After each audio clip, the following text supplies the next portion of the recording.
My name is Cavanaugh. I'm the fuel analyst at Rogers Market, ACO Incorporated.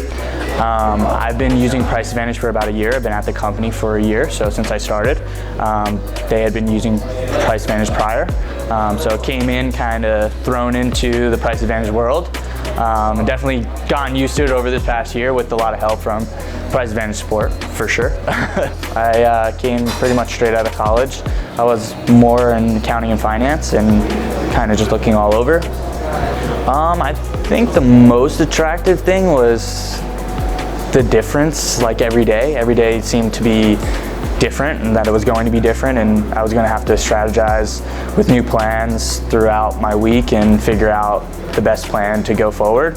I think it's learning something new every day. It felt like, and still feels like to this day, I mean, that I learned something new about fuel and about strategizing fuel and pricing and stuff like that every single day, it seems like.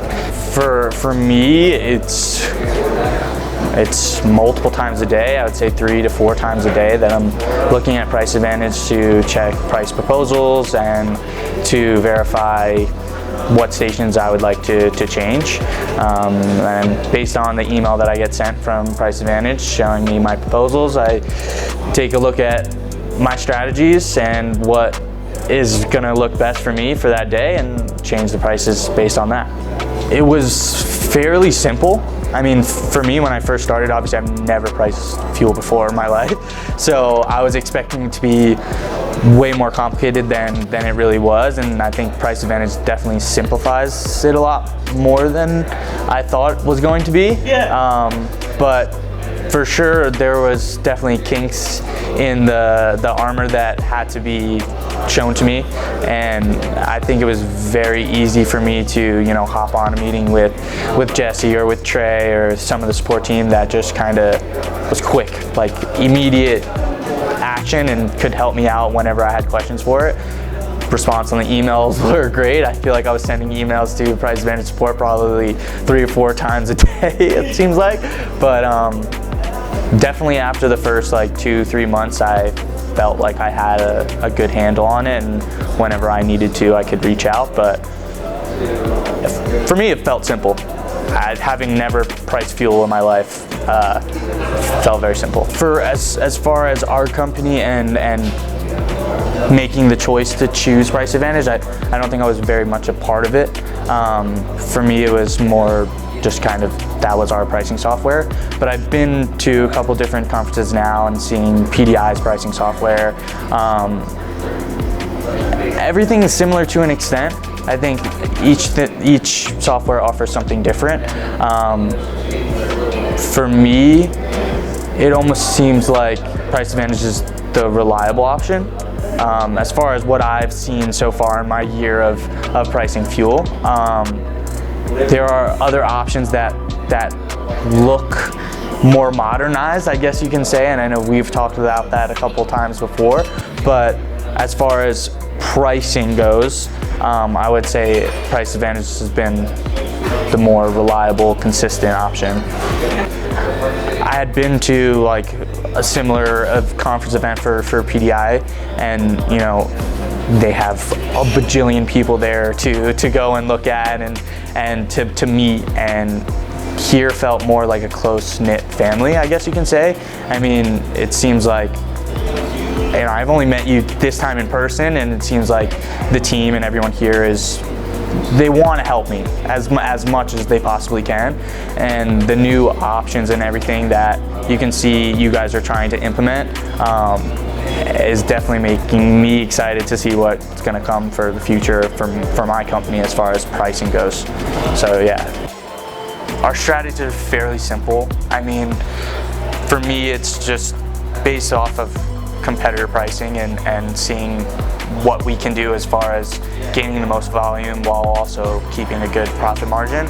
And it's really nothing too extreme as far as, 5 cents below the market or 10 cents below the market, or try to match the market. It just kind of depends on each station. But it's really just based off of the proposals that you guys send, and then some analytics behind our volume and margin and stuff like that.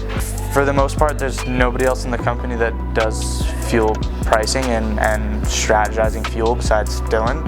So he's obviously kind of my mentor in it, but also he doesn't know everything as well. So it's been extremely helpful to have people on your guys' side to come in and say, hey, this is something that you could do, and these are offers that these are features that we offer, and you can use these to help you price fuel and make it easier for you so that you can focus on maybe better strategy, I guess you can say. I'm really interested to see the new interface is going to look like and what the new dashboard is going to look like.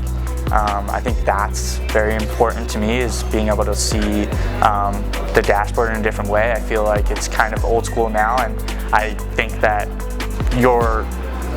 from what the conference has shown me, it seems like it's on the up and up and modernizing it and making it a bit different to look at. Like it seems, yeah, shinier, prettier to look at, I guess you could say.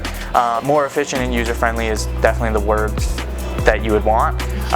Definitely the way you want to go with it. I think I make this reference, but it's like, you know, for most people it's like iPhone or Android. Yeah. You know, you have one that's just can be kind of tough to look at sometimes, and then one that's pretty to look at, so everybody wants it. And you know, that's what we're hoping to see with the newest update. Also, I'm super excited to speak with like Ishan and them from Cavanaugh and see what you guys are going to work together with, because that looks really cool to me.